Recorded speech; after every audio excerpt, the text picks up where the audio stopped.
A graça e a paz do Senhor, irmãos. Vamos estarmos na casa do Senhor, buscarmos a sua face.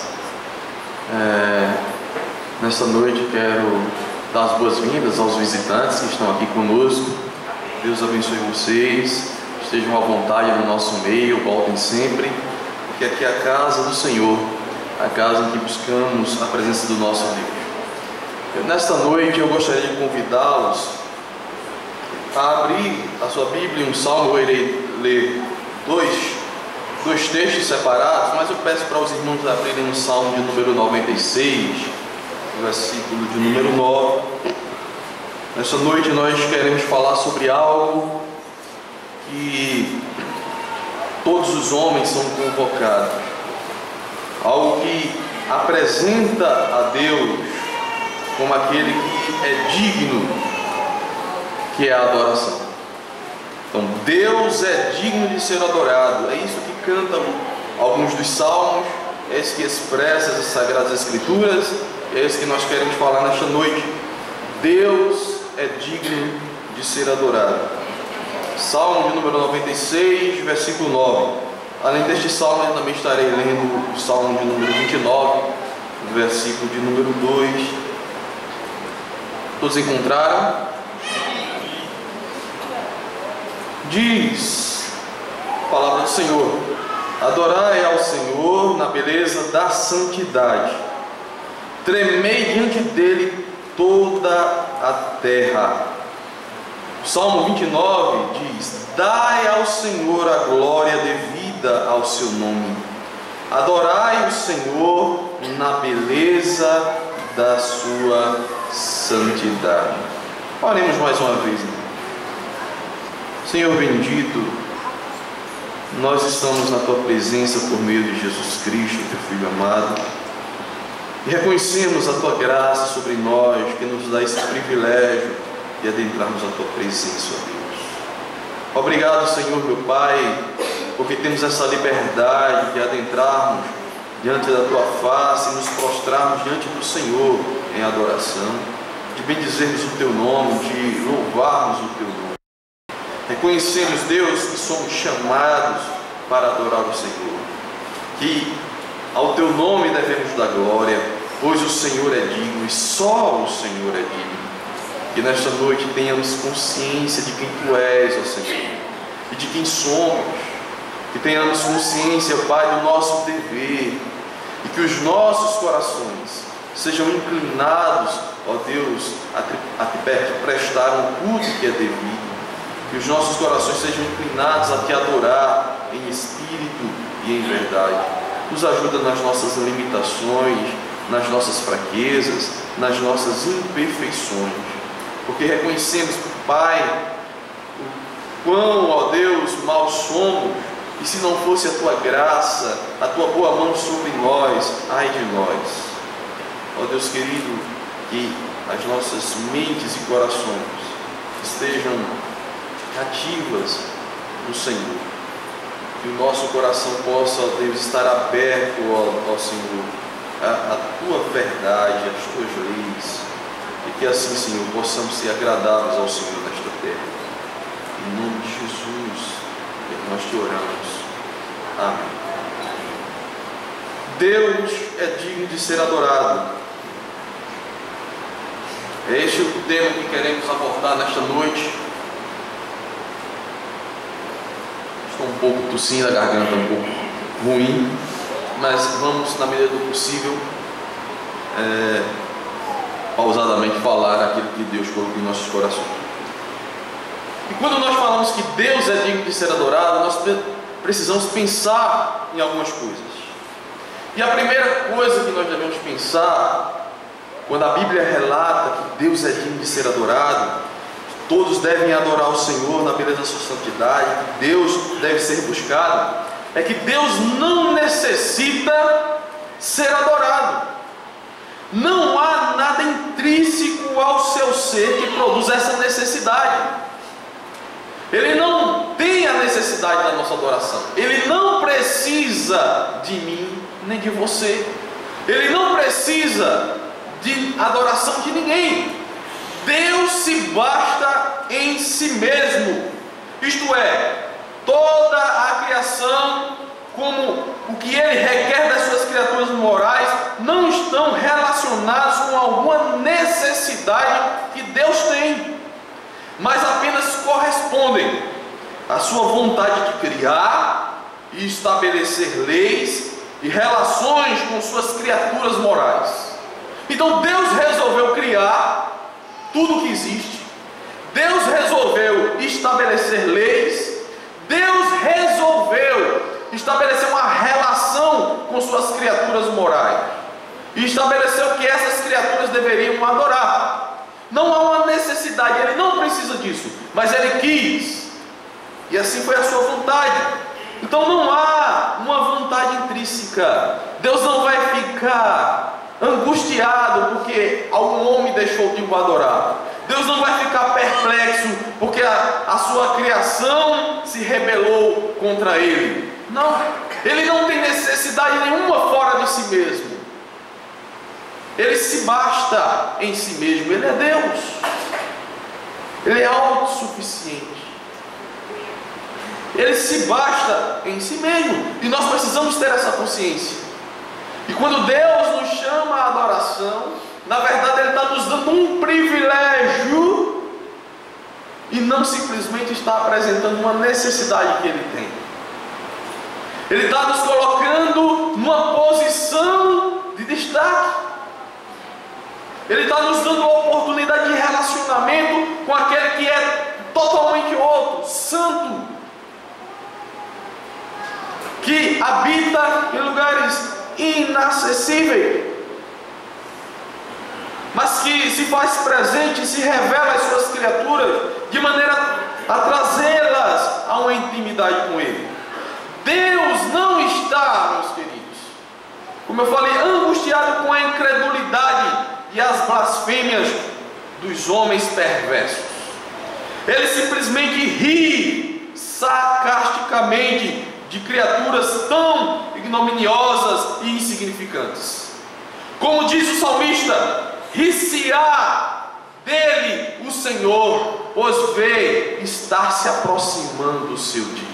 Está lá no Salmo 37, versículo 13. Os reis da terra se levantam e os príncipes conspiram contra o Senhor e contra o seu ungido. Ri-se aquele que habita nos céus. O Senhor zomba deles.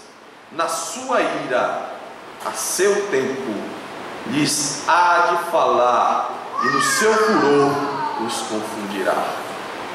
Ah, meus irmãos, se os homens tivessem consciência de quem é Deus, não agiriam como agem. Se os homens tivessem a consciência de tão insignificantes que são, diante de quem é Deus, com certeza não agiriam como agem. O Senhor tem em suas mãos o poder de julgar, e o fará a seu tempo. O Senhor tem o controle de todas as coisas, e aquilo que Ele estabeleceu de acordo com a sua vontade, Ele exigirá, porque Ele é Deus. Quando pensamos nessa relação que Deus estabelece, exigindo de suas criaturas morais, e no caso específico os homens, vou tirar os anjos aqui dessa relação, falando de nós, exigindo de suas criaturas morais, a adoração não se está posto um acordo entre iguais, nem mesmo um acordo entre diferentes, aquele que é superior e inferior, mas é uma decisão unilateral, soberana e de direito entre Criador e criatura. O que é e o que veio a ser, pelo que é, ou seja, Deus. O que é santo, isto é, o totalmente outro, que não tem similaridade com nada, e os que não são, somos nós. A criação, ela reflete a sua glória poderosa e criativa. Nós somos feitos à sua imagem e semelhança. Nós refletimos a glória de Deus. O seu poder é excelso. Mas nenhuma criatura ou coisa pode ser comparada à majestade de Deus. A majestade do Todo-Poderoso, nada se assemelha a Ele.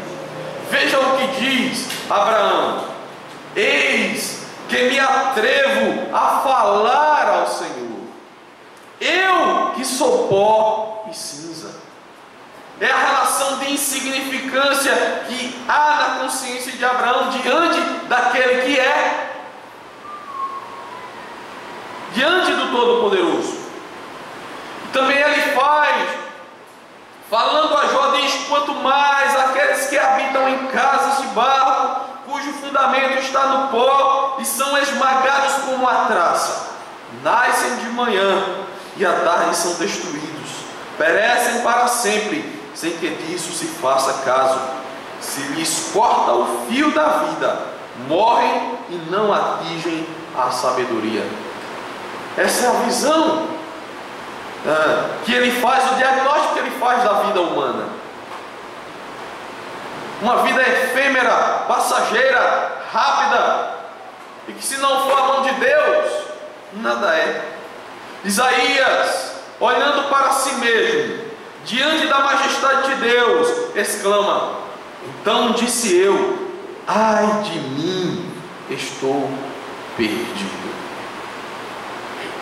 De fato, meus irmãos, nossa relação com o Todo-Poderoso é fruto de sua infinita graça e misericórdia. Nada mais, nada menos que isso, pois a nossa inferioridade e a nossa imperfeição pecaminosa não nos permitiria entrar na presença de Deus e continuarmos vivos. É pela pura graça e misericórdia, é este privilégio que nós temos. É a graça de Deus que nos dá essa oportunidade. E o Senhor, na sua infinita sapiência e no seu infinito amor, quis estabelecer uma relação com as suas criaturas morais. E disse que os homens poderiam e deveriam adorá-lo. Com isso, meus irmãos, eu quero direcionar o nosso tema de que Deus é digno de ser adorado, fazendo a seguinte indagação, para refletirmos: por que devemos adorar a Deus? Por que então devemos adorar a Deus?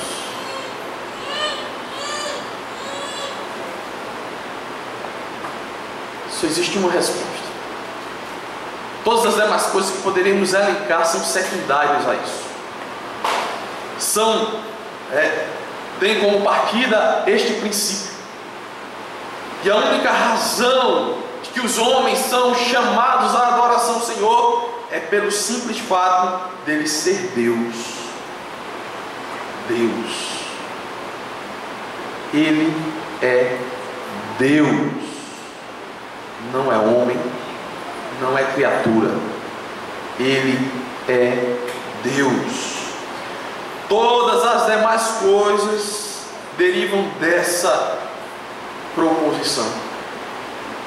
Tudo aquilo que nós fazemos em adoração ao Senhor, por gratidão do que Ele fez por nós ou faz, deve ter como princípio isto aqui: Ele é Deus. Não há outra razão. Todas as demais derivam dessa. Nenhuma criatura, nenhum ser é digno de adoração, mas Deus o é simplesmente pela sua divindade.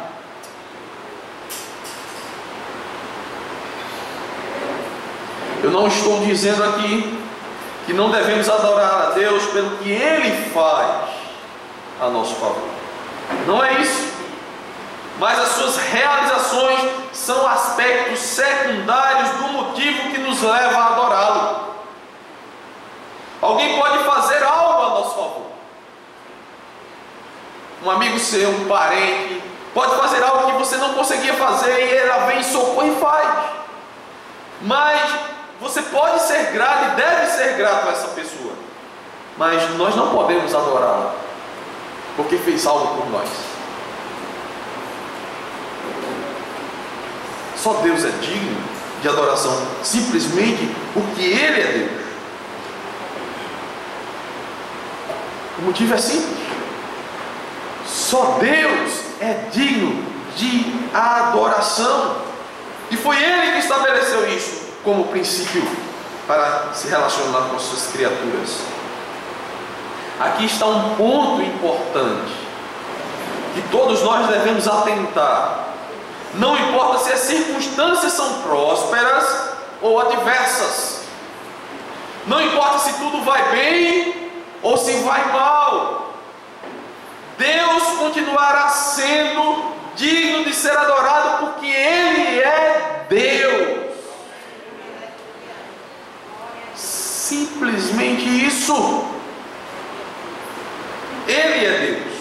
O motivo de nos reunirmos hoje aqui, meus irmãos, é porque Deus é digno de ser adorado e Ele nos convoca a um culto solene ao seu nome. E é por isso que nós nos reunimos. Não deve ter outro motivo. O nosso coração não deve ter outro impulso a não ser essa realidade de que Deus é digno de ser adorado. Ponto. Você não deve estar aqui porque tem alguma necessidade. Embora Deus possa sanar a sua necessidade, embora Deus possa nos socorrer, Ele faz essas coisas.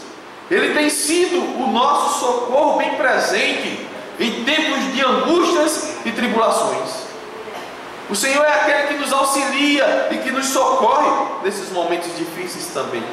Todavia nós devemos adorá-lo porque Ele é Deus, independente de realizar ou não os nossos desejos, suprir ou não as nossas necessidades, ouvir ou não as nossas petições, as nossas orações. Os homens serão cobrados e julgados por não glorificarem ao Criador. Todos nós. Não importa se Ele fez um milagre ou não na sua vida, você será julgado por Ele. Os judeus pediam a Jesus sinais para confirmar que Ele era o Messias. E os sinais que Jesus não nos deu, aquilo que eles pediam e não teve, não será motivo de isentá-los do juízo de Deus.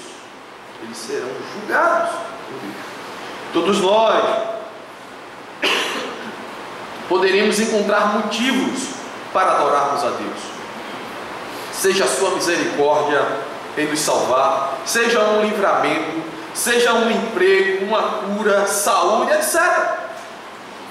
Poderíamos elencar aqui motivos que Deus faz por nós e que são motivos de adorá-lo e de reverenciá-lo, de reconhecer a sua bondade.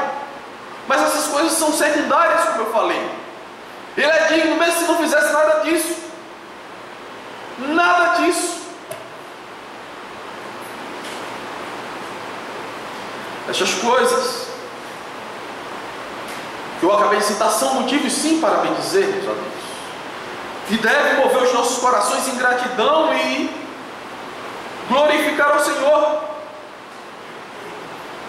Mas, meus queridos, que não pode afastar da nossa mente, se afastar da nossa mente, é de que estas coisas não devem ser o motivo principal que move o coração à presença do Senhor. Devemos olhar e entender que existe um Deus Todo-Poderoso que criou todas as coisas, que estabeleceu leis e relação para com as suas criaturas e que nos convoca e nos chama a esta adoração. Talvez o meu, o seu, o nosso problema e o problema de muitos é não entender o conceito de ser divino, isto é, Deus. Diz o salmista: ó, vinde, adoremos e prostremo-nos, ajoelhemos diante do Senhor que nos criou. Embora o salmista fale de criação no termo de constituição do povo de Deus e não na criação como ser humano, ele está falando da constituição do povo de Israel. O termo criação está se referindo a isso aqui. Constituição, a formação do povo de Deus. Não há dúvida de que o julgamento que Deus faz sobre os ímpios se dá pelo seu direito sobre as suas criaturas. Deus tem direito sobre cada um de nós, porque somos suas criaturas.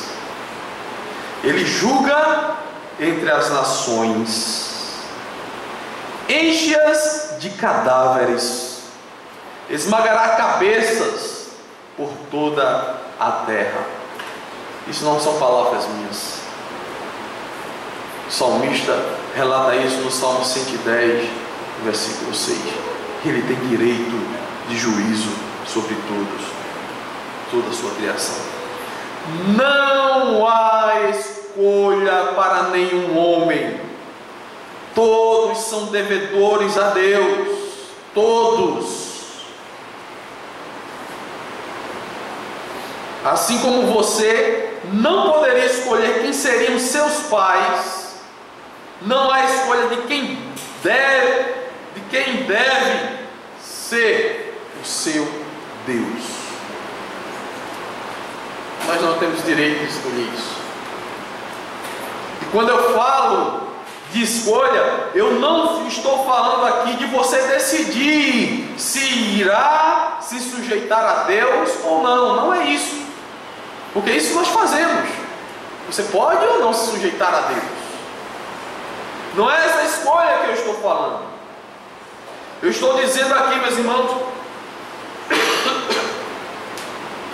é que todos devem e são exigidos por Deus para isso. Todos devem adorá-lo. E se você rejeitar oferecer o que lhe é devido, você será punido por isso. Ou seja, ninguém está livre de Deus. Ninguém está ou terá uma vida à parte de Deus. Ou será vaso de honra, ou vaso de desonra, ou preparado para as riquezas da sua glória, ou preparado para a danação infernal. Deus tem direito sobre a massa para do mesmo barro fazer o vaso que bem entende, parafraseando aqui o apóstolo Paulo. Ninguém está livre de Deus.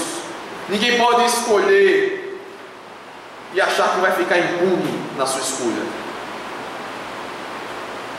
Todo joelho se dobrará e toda língua confessará que Jesus Cristo é o Senhor.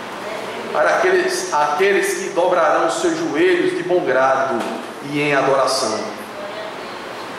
Mas há aqueles que a espada do Senhor o fará se ajoelhar aos seus pés naquele grande.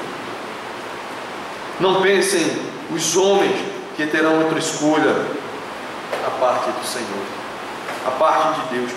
Todos terão que estar perante o Rei e Senhor de tudo. Uns ouvirão: vinde benditos. Outros: apartai-vos de mim, malditos.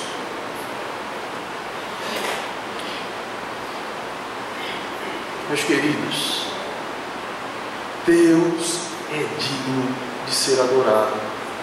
Não esqueça disso. E o Senhor te chama nesta noite para ter uma vida em adoração ao Senhor, a saber que Ele é digno, que a sua vida deve ser de constante adoração ao Senhor, de se sujeitar às suas leis, à sua verdade, e a saber que existe um Deus no céu. Eu quero dizer que só há uma solução para os homens escaparem da ira de Deus, para os homens escaparem da ira de Deus. Só há uma maneira de se livrar da condenação eterna.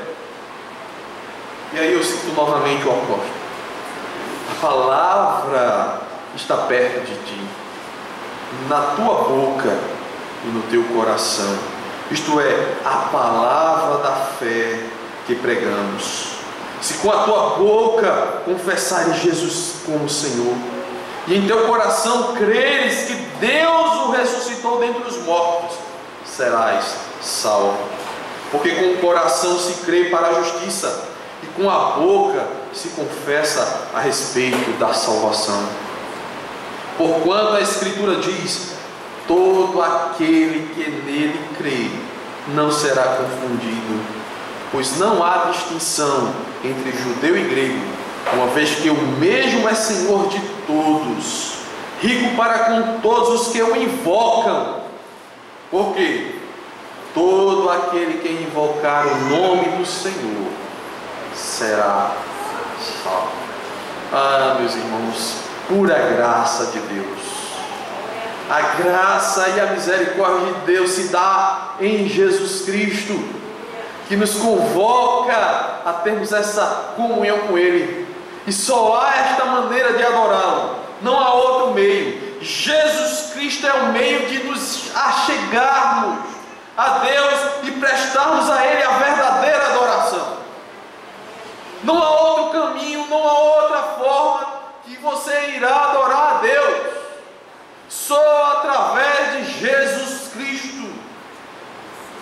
Ele é a verdadeira adoração a Deus. Sem Cristo nós não podemos adorar a Deus em espírito e em verdade.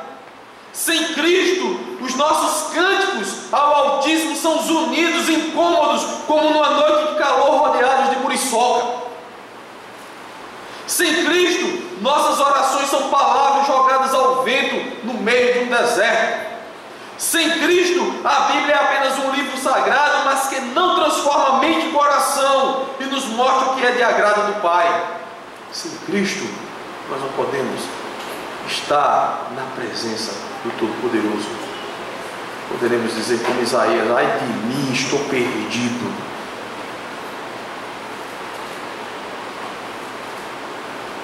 Você é mais uma vez nessa noite convocado a prestar a Deus a adoração que lhe é devida, a cultuá-lo na beleza da sua santidade, a bendizer o seu nome sobre a terra.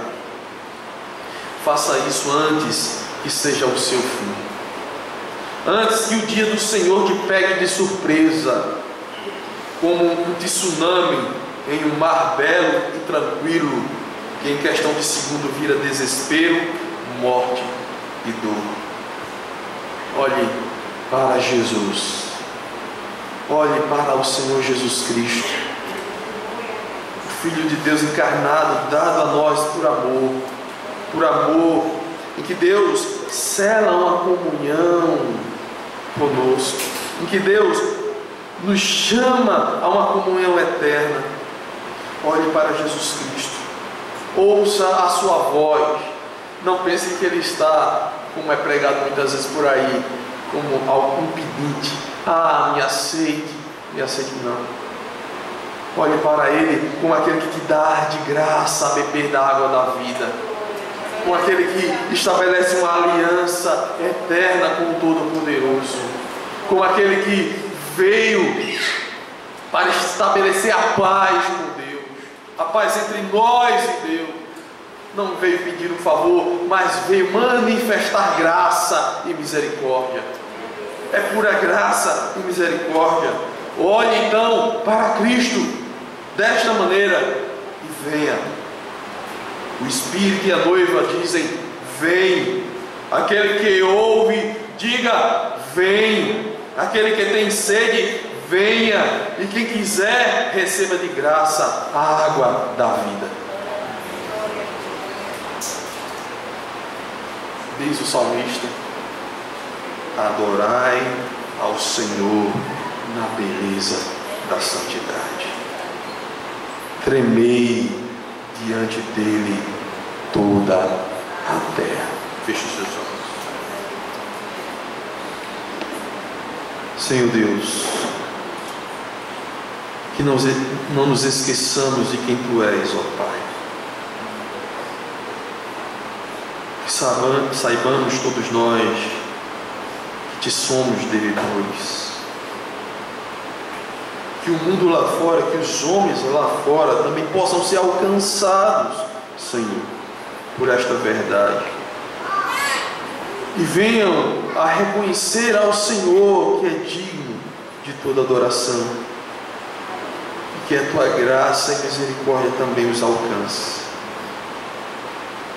Que não se aparte da nossa mente e do nosso coração esta verdade, Senhor, de que tu és digno de ser adorado. Conduz a nossa vida desta maneira. Não permite, ó Senhor, que venhamos a nos desviar nem para a direita, nem para a esquerda. Não permite, Senhor, que sejamos seduzidos por as coisas que nos afastam de Ti. Não permite que a incredulidade nos afaste de Ti, mas nos ajuda, ó Deus, a sempre termos um coração que Te adora em espírito e em verdade. Que Cristo reine em nós sempre. Que Cristo reine em nosso meio constantemente. Que Teu Espírito esteja produzindo um novo nascimento naqueles que ainda não Te conhecem. E esteja produzindo, Senhor, fortalecimento naqueles que já foram regenerados. Esta é a nossa oração em nome do Senhor Jesus. Amém.